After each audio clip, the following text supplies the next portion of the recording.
Yes, people, welcome back to another stream, and today we're going to take a look at our rivals' transfer windows so far, see what's going on with the likes of Arsenal, with the likes of Liverpool, with the likes of United, with the likes of Chelsea. Chelsea, I don't know, is Chelsea a rival? Yeah, I'd say so. Yeah. Okay, well, we'll go through them as well, and just see what's happening, see what's going on. But yeah, any thoughts on any of their teams before we get directly into any team doing well, any teams doing badly, just before we go into like the teams points? I think Arsenal they're signing, obviously. They've signed 2 players now, which I think will do well from next season. I think Liverpool, even though they've only made 1 sign, I expect them to do a lot more business. But I think Liverpool will be back up there next year. That's one of the ones where I'm expecting to fight for us for the title again. Yeah. Well, that's if Chelsea's this is like a first thing. Is Chelsea signed anyone? Yeah, they got that kid Jackson. Yeah, that's pretty much done. And Kunku's a done deal now as well, isn't it? Kunku, I forgot about that. Yeah, I forgot about that.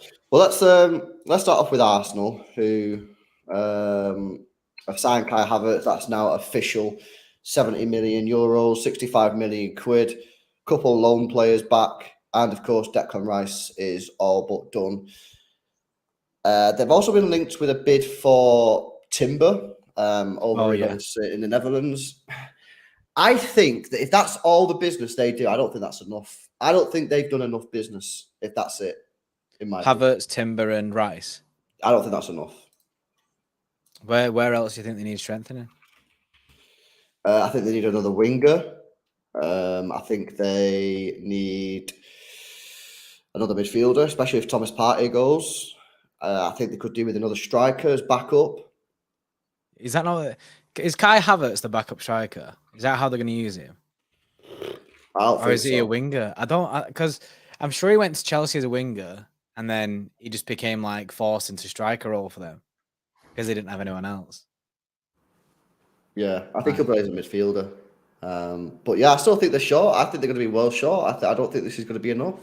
Remember as well, they've got to play Champions League this year.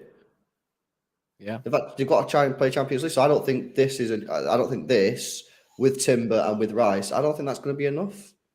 Partey, Xhaka are both leaving. Not enough for me. Yeah, well, so who'd be back up to Rice then? Well, it depends if they're going to play Rice as a 6 or they're going to play Rice in the Xhaka role. Because if they're going to play Rice as a 6, have El Neni. Is El Neni still there, or is he gone? I don't rate him, but is he still there? He ain't great, isn't it? Yeah, I'm gonna guess he's still there. Yeah, I don't know. Oh, Jorginho's a backup as well. I forgot they had Jorginho. But I just think they need a bit more. Mad Muller, the great there, says Arsenal signed Timber, Lavia, and Rice too. Well, if they get Lavia would be a good signing. But I just, I don't know. I just don't think it's enough, man. I just don't know where the goals are going to come from if you don't have Saka on form and you don't have Martinelli on form, which you can't rely on your 2 wingers all season.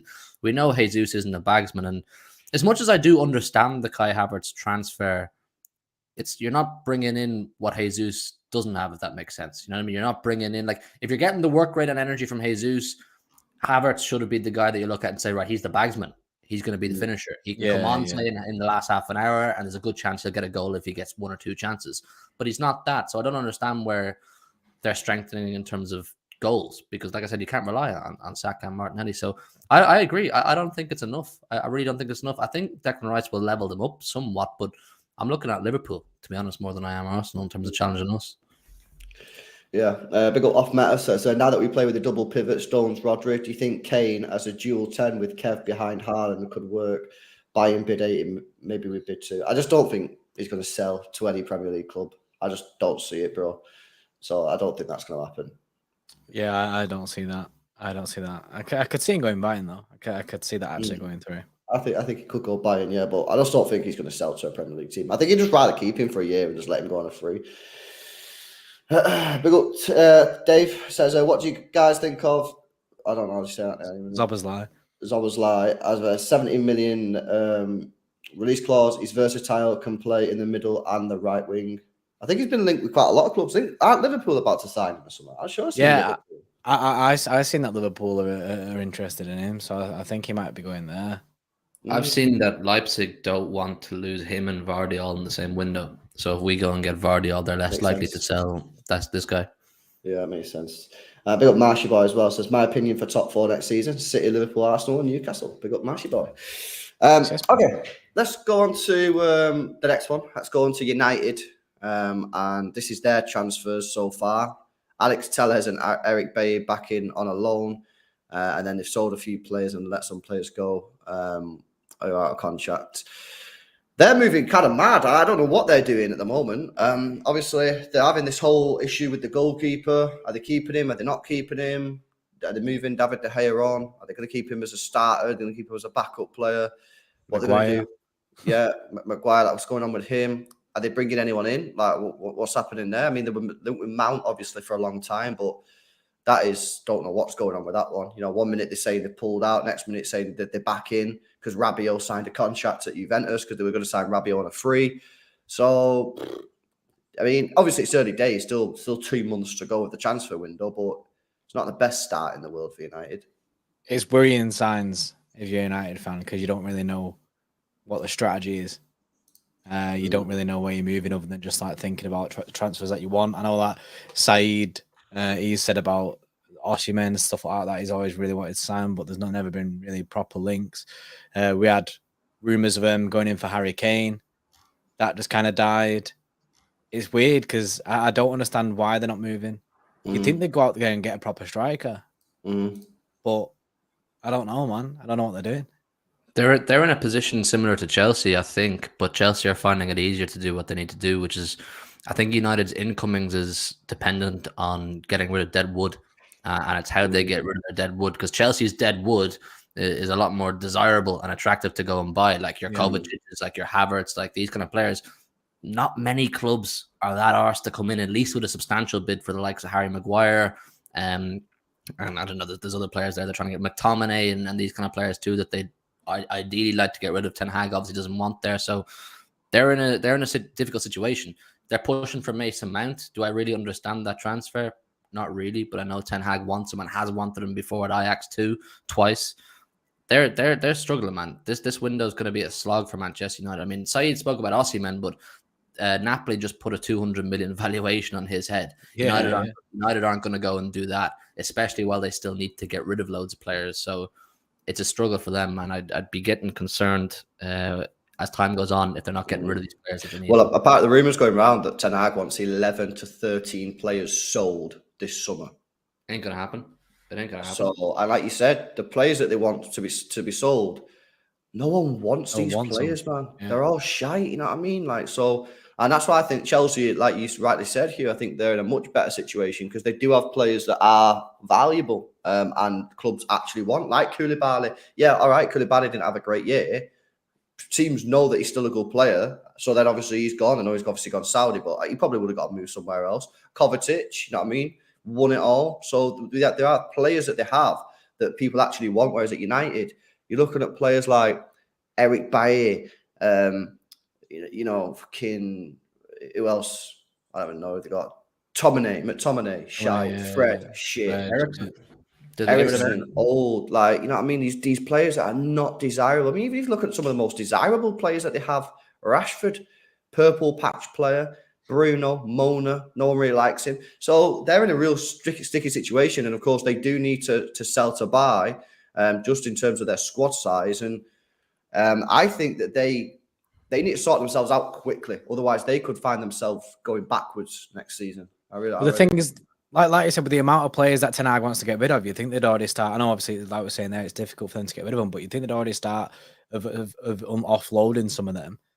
The fact that they're not moving at all at this moment in time is a worry because, yes, I know we're not even out the first month. Like, do you know what I mean? We are only 2 weeks into the transfer window being open, but you'd like to think they want to get this all done as soon as possible to actually have a preseason with the new squad, especially losing that amount of players. Yeah, one of the problems that they have as well, though, is like they're going to take a huge hit. So, for example, if you look at some of these players, let me bring this up on screen. Watch this. Look at the salaries of some of these players. So, Jadon Sancho, obviously, he's not working at United, but they're going to have to stick with him because no one's going to buy him and no one's going to give him 350k a week. So he's going to stay. Martial, 250k a week. You know what I mean? You go to someone else. Harry Maguire, 190k a week. You know, Ericsson, 150. They pay the players a lot of money. Look, Van der Beek, 120 grand a week. So the problem is, first of all, they're going to take huge losses on some of these players. You know, Harry Maguire, they're signing for 80, 90 million quid. They'll be lucky to get 30 million quid for him. Yeah, and he's got to want to leave because if wherever he goes, he's not going to get 190k. He can just sit on the bench. Yeah, exactly. So he's going to half his wage. He's going to accept that. No. So United are going to have to take a lower transfer fee. They might have to pay some of his salary while he's there because otherwise he'll just say no. And they have a lot of players who are just not very good. So I think they're in a really sticky situation. I don't think it's terminal. I don't think it's a fatal position to be in. But it's not looking good, Brevin. Do you think something to do maybe the owners? Because obviously this new owner thing though is like circling over them. Do you know what I mean? They're not could it be that they're not buying anyone yet because they're waiting for this owner sale to go through? Nah, I don't think so. I think it's got nothing to do with the owners. I just think it's that they're in a really sticky situation with the amount of players they've got, and I think that they need to. I don't think it's a case that they need to sell to buy. I think it's just a case of they have to free up some spaces in the squad. It's not like they need the money in so they can spend the money because the United they generate huge money, so they do have the money to spend. I think it's a case of I don't think they want to have a Chelsea scenario where they have like 30 players in the squad. And I think they just need to free up numbers, which is why it's been rumoured that Ten Hag wants 11 to 13 players out of this United squad. It's also going to be really hard for them to sign players of a certain level, if you ask me, because anytime they're trying to agree personal terms with a player, the personal terms are going to be hard because the new incoming players looking at those wages, you're looking at saying, you got Martial on 250 grand a week. I'm twice the player Martial is. You're just giving Rashford a 400 grand a week contract. So any player of that like world class level, United are going to go have to dish out 350, 400 grand a week for that player, or else the player be like, "What, am I not worth that? Do you not want me that badly? Why are you giving these wages to that player?"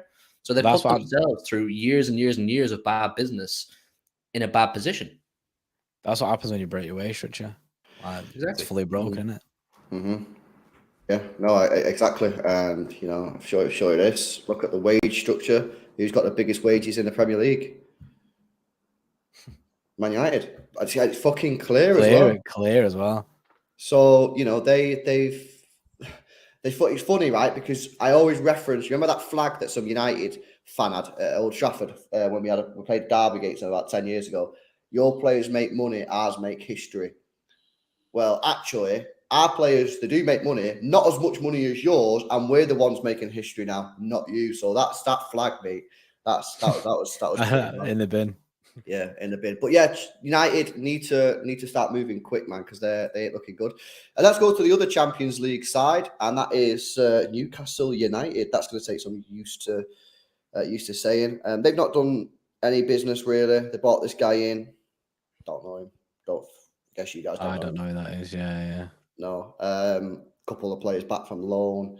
And nothing else really happening at the moment. But apparently they've got some FFP issues, and they're not actually. This is just a rumor. I don't know if it's true. They're not actually going to be able to spend that much money because they have. Isn't it something like 70 mil? Yeah, I think that's the rumor I've seen about that much money. So I don't think that's true because they're about to blow pretty much that whole 70 million on Tonali. Yeah, Tonali's going to be announced soon, isn't it? I don't know. Maybe I don't know what's going on then. And they're trying to get Livramento from Southampton. Oh yeah, I seen that. That'd be a good signing. That. Yeah, well, that's cheap. That's 15. Still though, 75 for Tonali, or 70 for Tonali, 20 for Livramento. You're looking at 90 million. So then if you have a couple of outgoings, then they might be all right.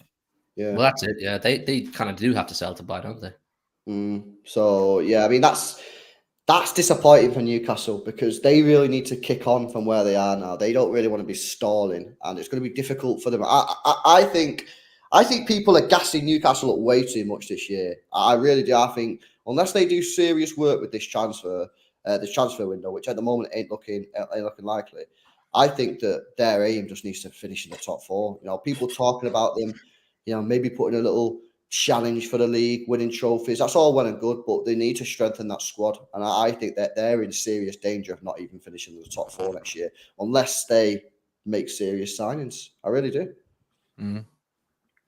I think they need a bit more depth in that squad as well. And I think, like I say, the midfield obviously will be mint with Tonali in there. I think that'll be a huge signing. But it's the odd little signings that can make a difference to your squad. Especially the squad depth, obviously going to have more games this season than ever. So it depends on what they prioritise. They're going to be playing the Champions League where, and this is the same as Arsenal, these teams that either played the lower European competition, whether it be Europa League or Conference League, or they didn't play anything at all, like Newcastle, they're going to have gone from playing one game a week to playing the Champions League where they've got to go full out for all them group games. And I think that Newcastle could get out the group stages. Obviously, it depends on who they're getting that. But I think they could get out the group stages, and if they do, that's going to make it even obviously more tough because then they'll be playing knockout football. So I just think for them, they need more. I just think they need more. Yeah, I agree.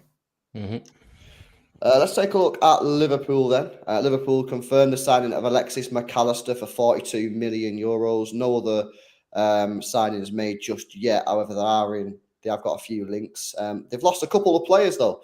Naby Keita's left, James Milner's left, Firmino's left, Oxlade-Chamberlain has left, and Anfield legend Arthur Melo has also left. So the problem that they've got is they've lost a few players now. I know the likes of obviously Oxlade-Chamberlain, Keita didn't really play that much, but they're losing squad depth.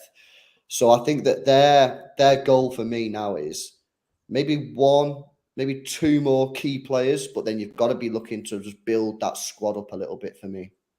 Not with class players, just with squad players that can come in and for 1 game, 2 games here, there. Yeah, McAllister's a good sign, obviously, for their midfield, and obviously if they do go and get Szoboszlai, whatever you say his name, I think that'll be decent for them. But like you say, the depth has always been the issue for them. I think they've always had that first 11 that they just keep kind of ham out all the time. So I think a bit more, a few more players for them. I think they're good to go.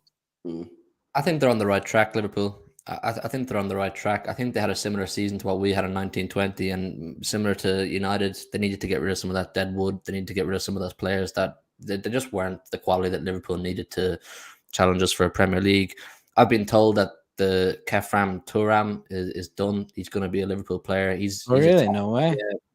Yeah, he's a top player. Turam. He's 21, I think, and he played something like 40 games in France this season. He's rated very highly, so he's the kind of player that they would typically go for.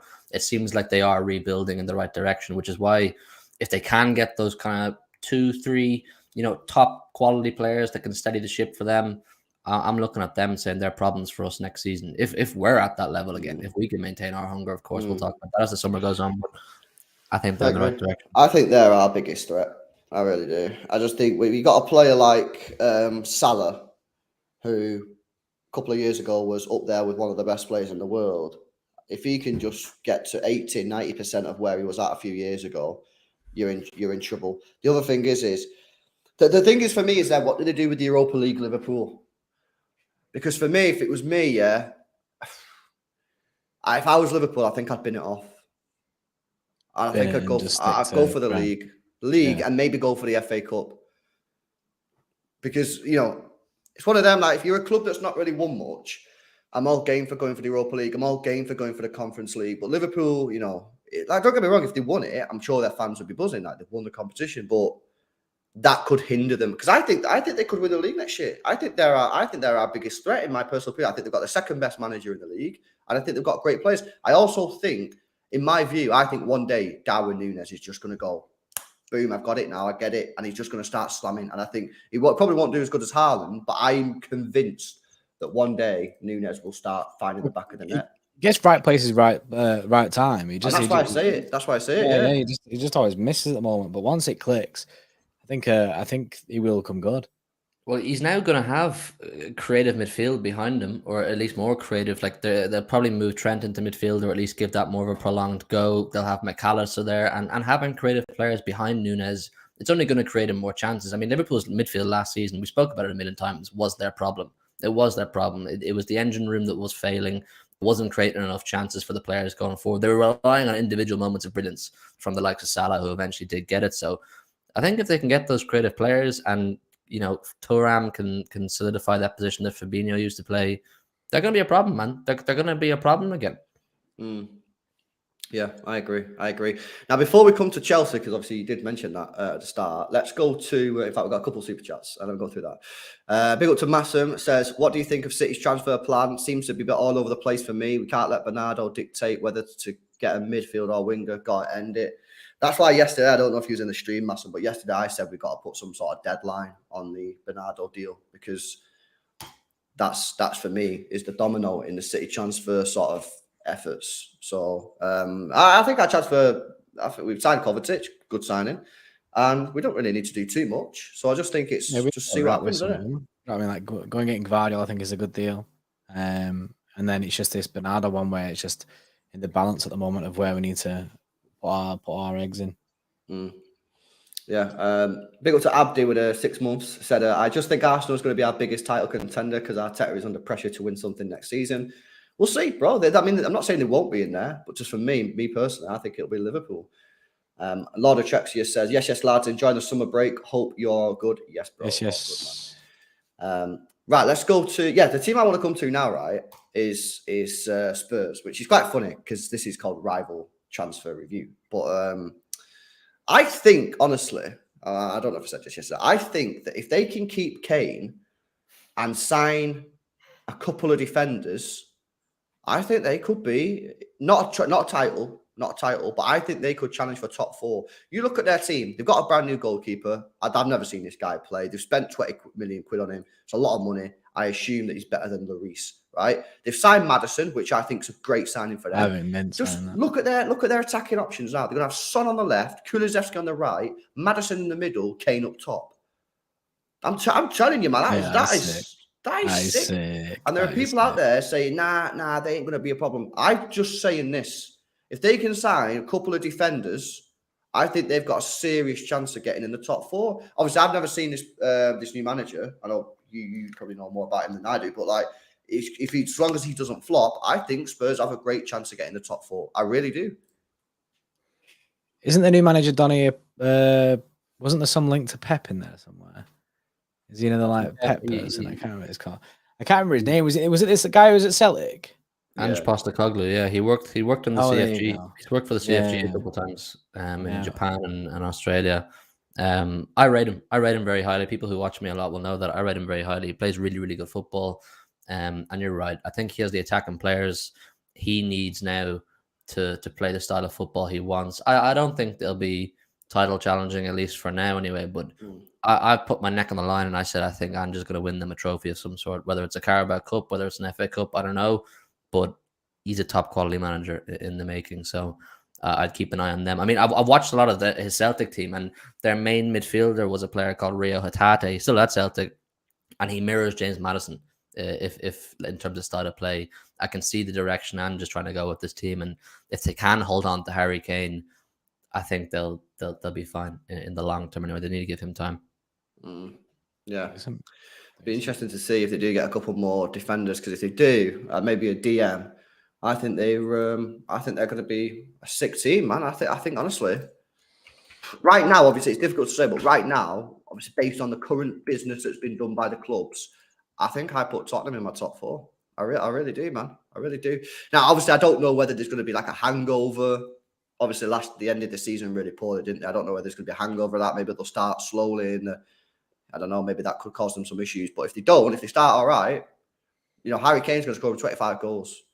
You just need to make sure that you're not leaking as many goals as you did last year, because you conceded 63. That was the worst out of anyone in the top 10.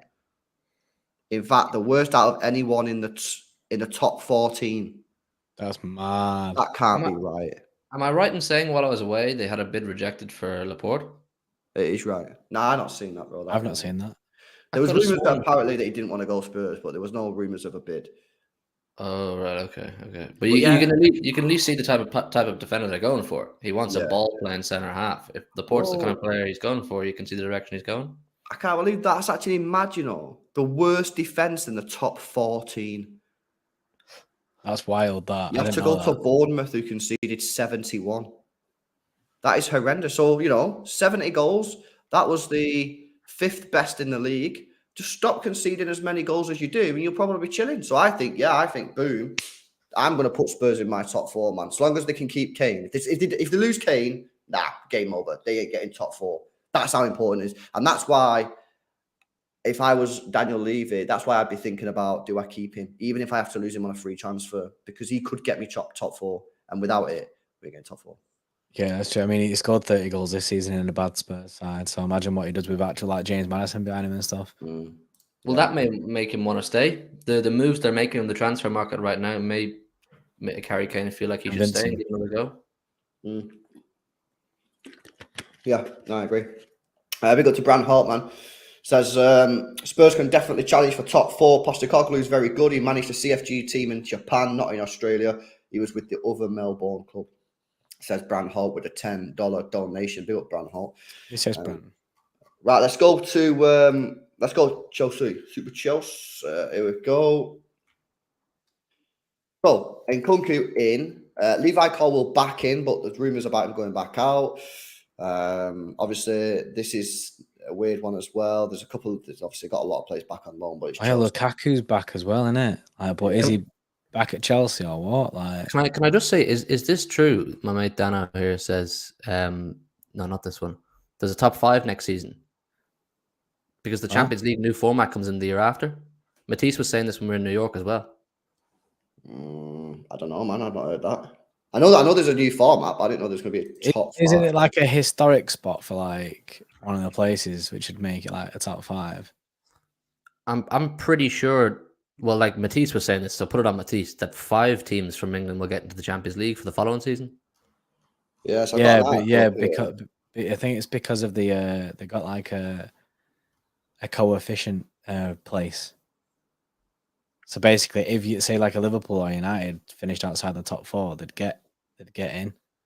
It says here 4 places for the Premier League sides are guaranteed as normal going forward, but a 5th is also highly likely. 2 of the extra 4 spots will go to the leagues with the highest total coefficient in the preceding season, meaning an extra place for England and Spain. If the changes were to be implemented next season, that would mean Liverpool qualifying for the Champions League, despite their disappointing finishing 5th. But obviously, it only affects next season. So, it looks like we're going to have a top 5. Fucking hell. That's what I'm saying. It's not guaranteed, but it's basically guaranteed because the Premier League's so sick. I think that's how it works. It's too much, man. It's too much. I'm sorry, it's a piss take at this stage. But then, Liverpool there, they're not just like, oh yeah, buzzing we at top 4 anyway.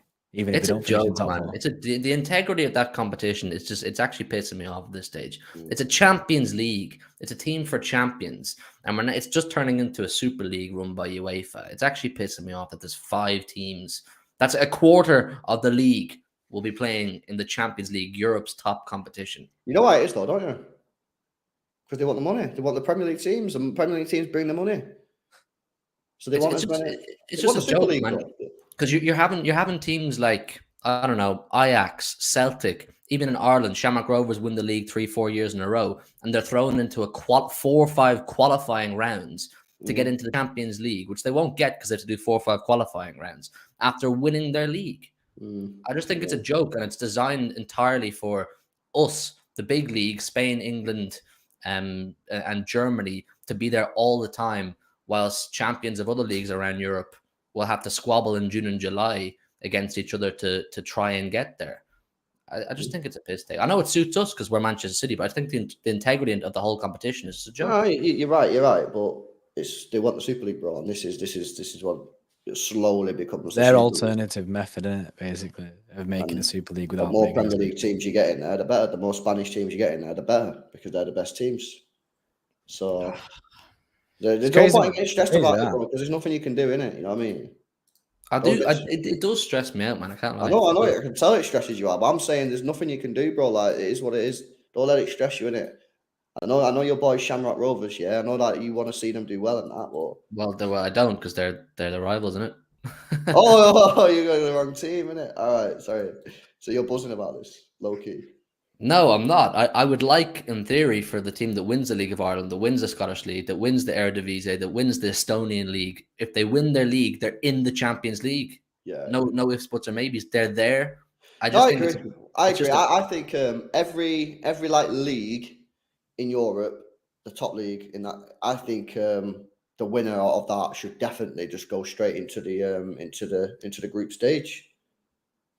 Well, the windfall would mean that European football as a whole, every league will improve instead of just piling the money into our leagues. Because yes, Shamrock Rovers, if they're in the Champions League, they'll get battered for the first 10 years all the time. But that constant income of Champions League money for Shamrock Rovers will only improve the Irish League. It'll only improve the Estonian League, the Latvian League, any league that has been won. The wealth is being spread out, essentially. Would it improve the league, though? Would it improve the Irish League if only Shamrock Rovers? Would it not just make it a dead league because they're the only ones that are getting? Yeah, because they're the only ones that are getting the cash. And it improves Shamrock Rovers. It improves Shamrock Rovers, and it improves maybe Irish football or like whatever league you talk about. But the actual league, I'd argue that actually it just makes it even worse because they just get so much money from the Champions League. Farmers League, innit? Becomes they just win it every year, unless they agreed to funnel some of it off. And well, you'd obviously have to put some regulations in place whereby it's funneled off and the wealth is spread out to some capacity. I don't mean they just get all the cash and that's Shamrock Rovers set for the next 40, 50 years in European football. There can be things put in place. I just hate the structure of it right now. And I'm seeing people like, Liam Brady, Arsenal legend. He worked for our national television station in Ireland, RTE, for 30, 40 years on the Champions League panel talking about Champions League and World Cup. He resigned recently. He says, football is just not the game that I originally fell in love with. The ownership structures, the competition structures. He resigned. So he just doesn't want to talk about it anymore. It's just, he doesn't have that same passion because he doesn't like the way it's gone. And as much as I will always love football and I love Manchester City, I do get where he's coming from because it does piss me off that we're seeing it monopolized, European football monopolized by the powerhouses. Like this new structure is driven essentially by the fact that your Real Madrids, your Man Uniteds, your Juventuses all cried and kicked up a fuss when the Super League broke out and said, we want more money, we can do things ourselves unless you give us your own way. It just ruins the integrity of what it should be. And that goes for all competition. It doesn't just mean Champions League. So, maybe I'm ranting, but it does upset me. No, you are running. I But rate it's all good. It's all good. Right, let's have a look at Chelsea then. So yeah, they obviously got Nkunku in, a couple of loan players in. They've let a few players go: Havertz, Kovacic, Koulibaly, Mendy, Kante, Bakayoko. Jan Felix has gone back, and so has Zakaria. So they have lost a few players, but you've also got to understand that they had a huge squad. So this isn't like, oh my God, they need to sign bare players. No, they don't really. The only thing I would say is like some of these players for me, like Kante, I still think that he could have done something. And I think losing Kovacic is an interesting one as well. But I guess for them, it's just they need to just have if they can go this season without being spoken about that much, I think that's great. They just need to have a standard season, get the season done. If they can finish top 6, top 7, no one's really moaning about it. They avoid any massive like beatings, and there's some promising signs, some good football. I think they'll take that and then go on to next season, 2024, 2025, and think about this is the season that we can actually come in, Yeah, they need to put themselves back on track because this season was an absolute write-off, and obviously changing managers and that didn't help them. They've just got to give it's Poch now, isn't it? So they got to give Poch time to do the business. Obviously, are they top 4 challenges or no?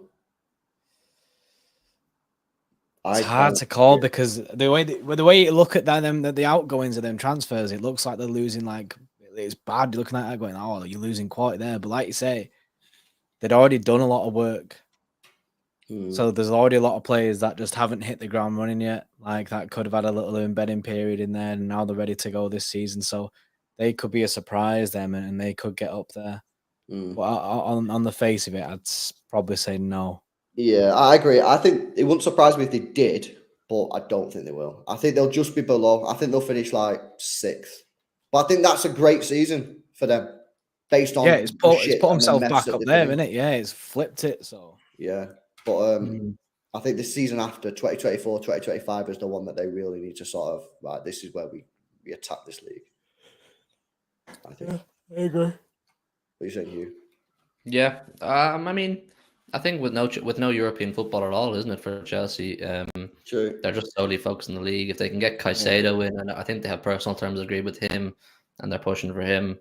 A midfield of Enzo, Caicedo, and whoever else they have there. You bring in Nkunku in.